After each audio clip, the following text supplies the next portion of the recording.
Greetings, my friend. Science Fiction Saturday again. I've got a robot with me. Hi, and welcome to Terry Talks Movies. This time around, I've got 10 science fiction movies that aren't very good, but you should watch them anyway. So let's get started. There are people who take genres in movies very, very seriously. There are total stands about them. They will truck no criticism of them. There's a lot of that out, but I've come around a curve in the last few years where I can appreciate bad movies and see the virtues in them and see where they went wrong and just enjoy that process of understanding them and enjoying them without necessarily needing to engage all of my critical faculties. And so I thought I'd do 10 science fiction movies which I'll acknowledge are bad, but which entertain nonetheless, and you can kind of dive a little deeper into them in a groovy kind of way. So we'll start with the obvious contenders. 1957, Plan 9 from Outer Space, directed by Ed Wood Jr. I never understood that junior thing. Just give people your name. Don't worry about whether you're the third or the fourth or the second to have that name. You're just advertising the fact that your parents had no imagination. But leaving that aside, Plan 9 from Outer Space is joyously bad. From the Criswell predicts thing at the start, with Criswell with his kiss-curled hair pronouncing that all of the facts you're about to see are true. It's joyously bad and joyously self-conscious and joyously low budget and totally unbelievable. The sets, particularly for things like the graveyard, are so abstract that you can kind of go, yeah, I'm buying it because they're abstract and because someone knocks over one of the gravestones when they fall down. It's just preciously weird. Now, I'll acknowledge the Tim Burton Ed Wood movie for making this a lot more popular. Wasn't particularly a big fan of that movie. I think that Martin Landau was pretty okay, but still, it doesn't cover the tragic arc of Ed Wood Jr.'s life. And this is the part where Ed Wood Jr. was, in his own terms, kind of successful. He'd made Glen or Glenda, which is a breakthrough movie for the LGBTQIA plus community, even while it's bad. But Plan 9 from Outer Space, which had a lot of gay actors in it, is joyous fun. From using some old footage that Ed had of Bela Lugosi, and then getting a much taller and totally different looking actor to play the character for the rest of the film, to using Mela Nurmi, also known as Vampira, to play the wife of Tor Johnson's police officer character. Yeah, I would have loved to have seen their wedding photos. To the precious and snippy aliens we have in the film. It's just fun all the way around. The hubcap spaceships, the incredibly bad acting, the crazily low rent sets, particularly the aircraft cabin, where Gregory Walcott's character gets buzzed by a UFO. All that stuff just works. The movie is really bad, but it endears itself to us because we know this guy did this as a passion project, took it seriously, got together a bunch of pretty much Hollywood bottom feeders and a few actors who were down on there, like Tom Keane, who'd been a cowboy actor, and Lyle Talbot, who'd been in any number of big pictures over the last 20 years. It just works. It's a joy to watch. It's rewatchable. The dialogue has such a tin ear for the human voice that you can't help but love it. There's a temptation in me, being a bit of a pedant, to rewrite all the dialogue for Plan 9 from Outer Space so that it makes sense. I'm probably not going to do it, but there's that kind of tendency to want to do it.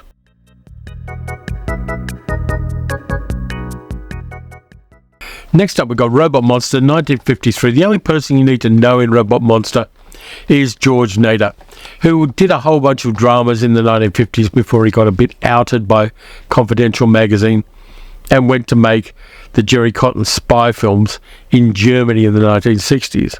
But George Nader in this one is not covering himself in glory. Robot Monster is a bad film where Roman, the gorilla suit with the space helmet on, alien, destroys everybody but the last 8 people on Earth, who happen to be exactly in the same place where Roman has his base in Bronson Canyon. in the Bronson Caves, and they try to defeat him. He's got a communication device which blows bubbles, which I love. Directed by Phil Tucker when he was quite young, but there's a kind of dumbness to this movie that, again, it endears itself to me. I saw Robot Monster and Plan 9 from Outer Space on a double feature at the old Valhalla Cinema in Sydney, in Glebe, and just before the movie started, somebody sitting in the front row at the midnight session vomited all over the place, and the staff came and cleaned the place up, but there was a semicircle of seats where nobody was sitting because you could still smell the vomit. And then we watched Plan 9 from Outer Space and Robot Monster, and that very sensory smell while we're watching the movie makes me love the movie more all these years later. I don't know why, but just the sleaziness of somebody getting really shit-faced drunk, sitting in the front row of a midnight session of these two movies and then puking, seems apt in a funny, odd way. Next up, we've got a Three Stooges movie, Have Rocket Will Travel, from 1959, which I saw in the cinema when I was a little kid. I did a Saturday matinee and saw this one at the cinema, and it's cringingly bad. You've got the lowest rent Curly Joe in the pantheon of the Three Stooges, Joe DeRita, who was probably a little better than Joe Besser, but still didn't sit at all well. I don't know whether the ensemble ever really worked after Curly died and after Shemp no longer made movies and ultimately died himself.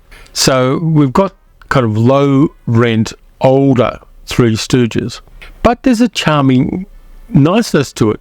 We've got Robert Colbert, who later turned up in a time tunnel, who works at a research base where the boys are the janitors, because they always have working class jobs, the Three Stooges. And they accidentally get on the spaceship, they travel to Venus, which looks a lot like California. And they meet some interesting things. They meet a talking unicorn, which I love. I love that stuff. They also have a giant fire-breathing tarantula.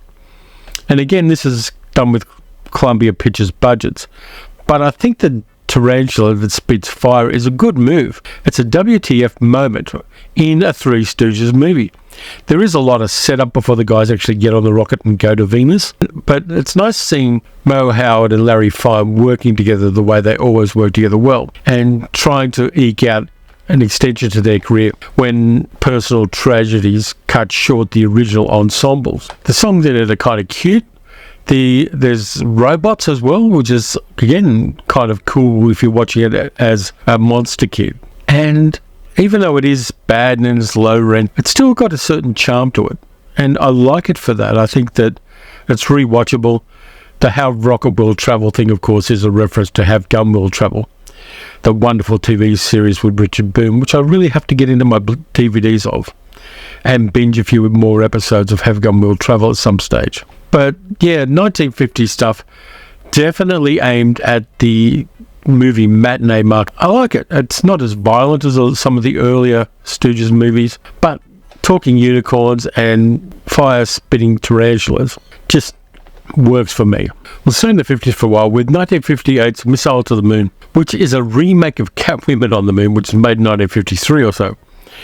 And the idea that somebody bothered to remake one of the worst science fiction movies of the front end of the 1950s in the late 1950s shows a certain laziness. I'm sure they could have hired a screenwriter to come up with something original, but they didn't. Yet a couple of escaped convicts who are found hiding on a rocket by a rocket scientist who forces them to take the rocket to the moon. The reason he does this is he's secretly a moon man. We meet all of the beautiful women on the moon who are all blue. They all look like they're dying of asphyxiation in some scenes. Among them is Leslie Parrish, who was Daisy May in the musical version of Little Adna. Fine actress, and didn't get the roles that she deserved. But she's on there as one of the moon people as well. And it's gloriously done. There is a colorized version of this. And I'm going against the rule of thumb to say, if you can see the colorized version, because the Blue Moon ladies look better at colorized. And the virtue in this one is they do a lot of outdoor shooting. I'm not sure whether it's the Vasquez Rocks, but it's that kind of landscape. And they've got rock monsters that appear. And the rock monster costumes are pretty damn good for the 1950s and a little bit unexpected, and they lift the movie. It's that little, and I'm recommending this one mostly for the really groovy rock monsters that are in it. The colorized version works better than the black and white. I've done a compare and contrast by watching them both back to back, and I'm recommending the colorized one because the movie in black and white feels worse, and having it in color, even though it is that oddly toned colorization color, works, and you should watch it. If you're going to watch it at all, you can even double feature it with Catwoman on the Moon if you want to, and just see whether you think one is better than the other. I think they're equal bad, but the rock monsters and the blue ladies kind of works for me. And when I'm in the mood for that kind of low rent, dumb science fiction movie, I'll occasionally grab it and watch it.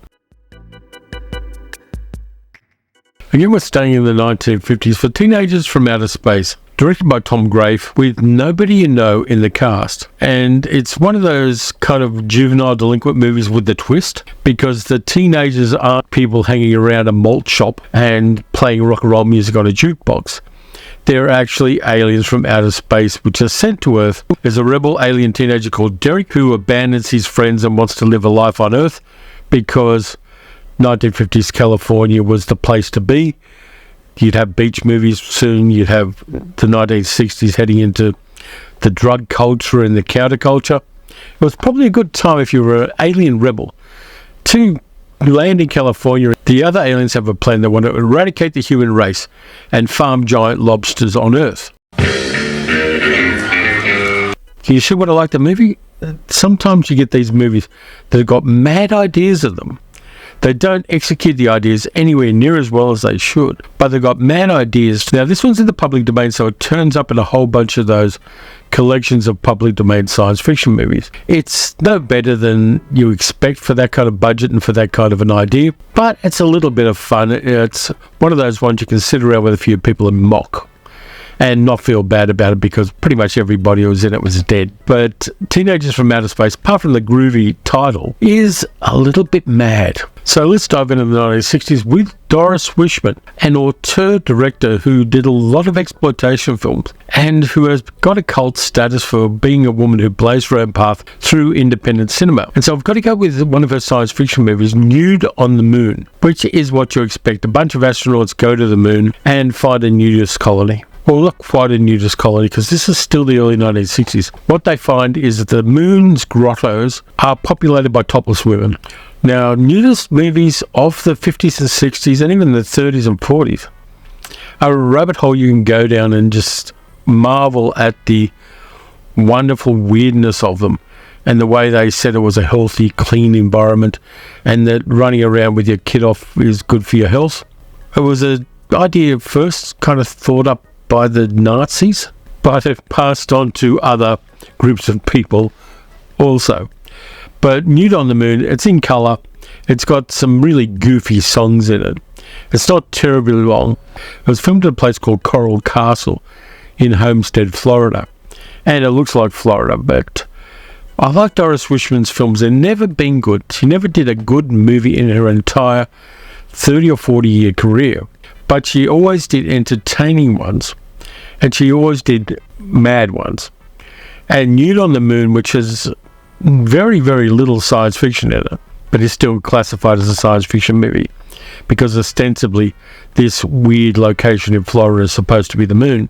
It's kind of cute and charming and almost innocent in a way, and I like it for that. I think it's nutty, even though, of course, it was made for a certain audience at the time. It still shows a female director and a female producer making her own movies on her own terms for a certain exploitation market in the 1960s. Another mad auteur I haven't talked about on the channel is Larry Buchanan. And Larry Buchanan made a science fiction movie called Mars Needs Women.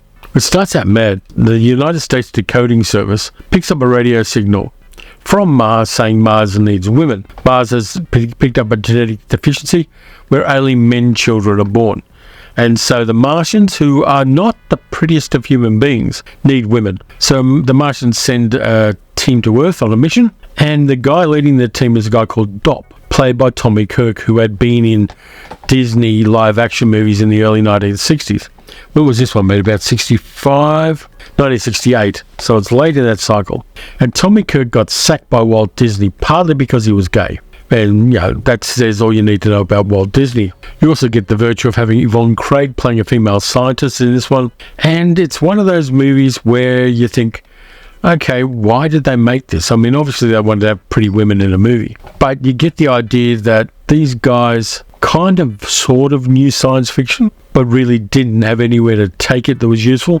But again, it's one of those midnight movies that you will enjoy while you're watching it. It's dumb, and you can feel superior to the intelligence of the people who made the movies if you want to. It works for me. Tommy Kirk has a certain charm as an actor. I like what he did, even though he was working in that kind of young, innocent male kind of mode. And the Disney films had obviously stereotyped him. He did have some personal issues as well.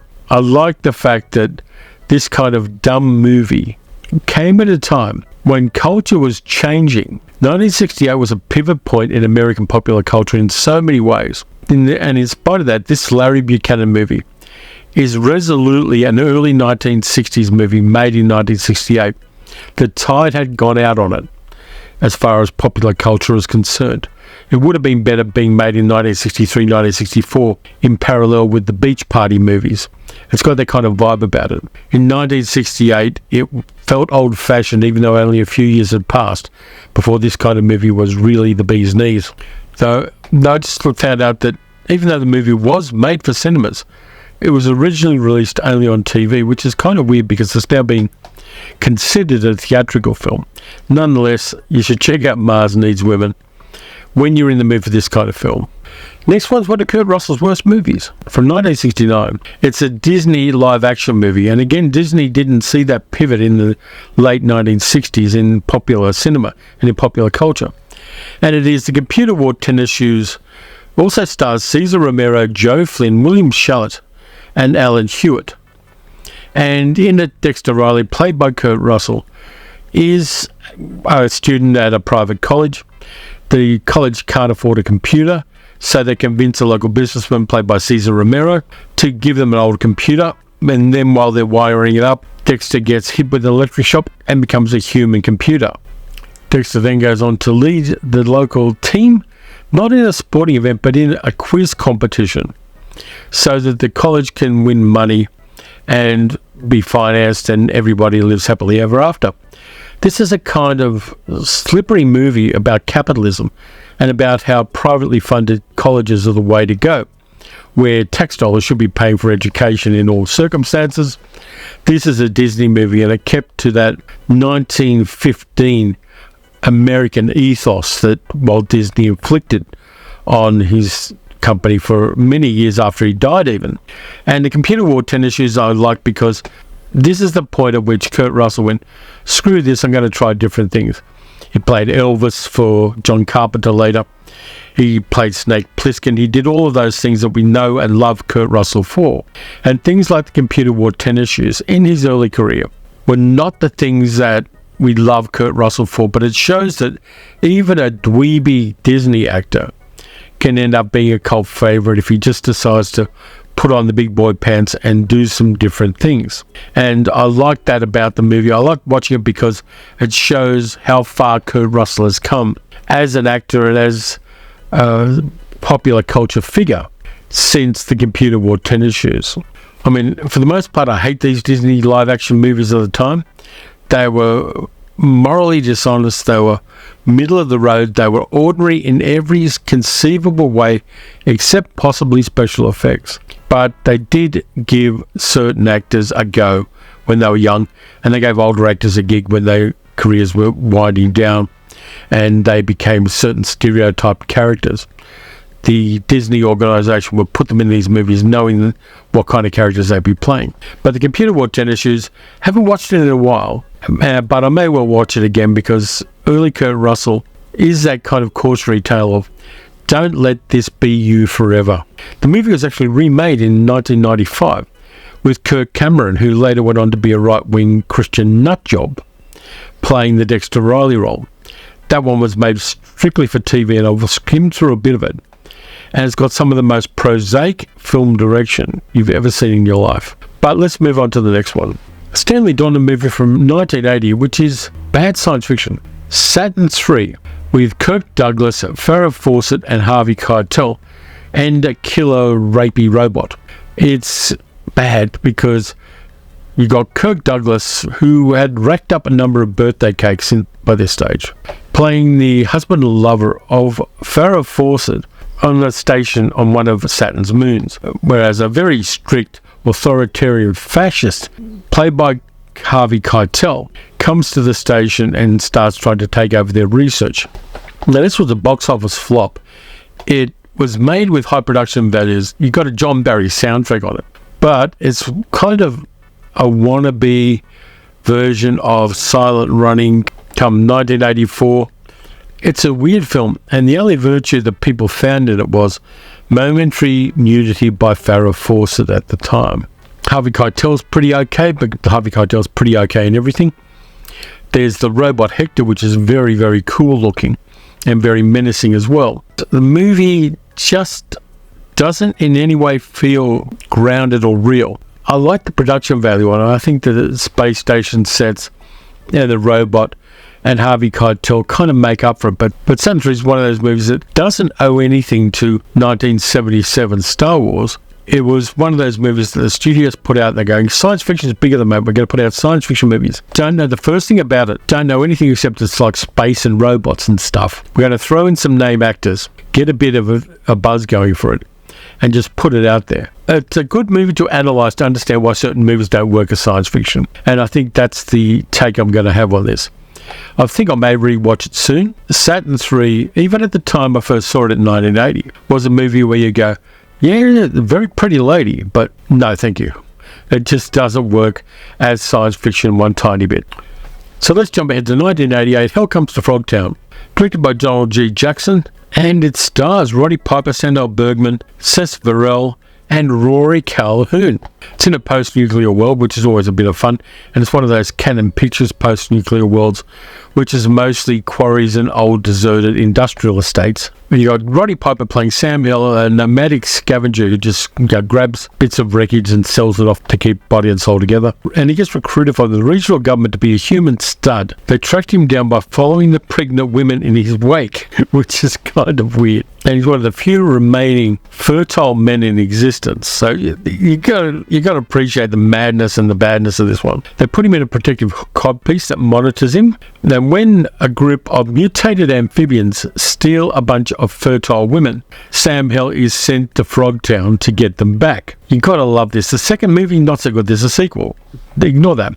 But this one was Sandahl Bergman and Roddy Piper playing to his limited skill set, but of having fun with it works. And because it isn't one of those post-apocalyptic Canon Films era, VHS era science fiction movie that takes itself seriously, it's very much got its tongue in its cheek. It works. It plays alongside movies like Radioactive Dreams in having that non-serious approach. And it's arguably, apart from They Live, Roddy Piper's best role. I like Hell Comes to Frogtown. It's a good name too. It's a good, solid, you know exactly what kind of movie it is by the title name. And the cover art that's been used for it when it's been released on physical media also sells that point. And I like those movies from the 1980s that do that. The VHS era, go down to the video shop and get 5 for $10 kind of movies. They're wonderful. They work for me, and I have an uncritical love for them. So that's it. There are 10 bad science fiction movies you should check out. They are all worth seeing, some more than others. Some have got more rewatchability than others.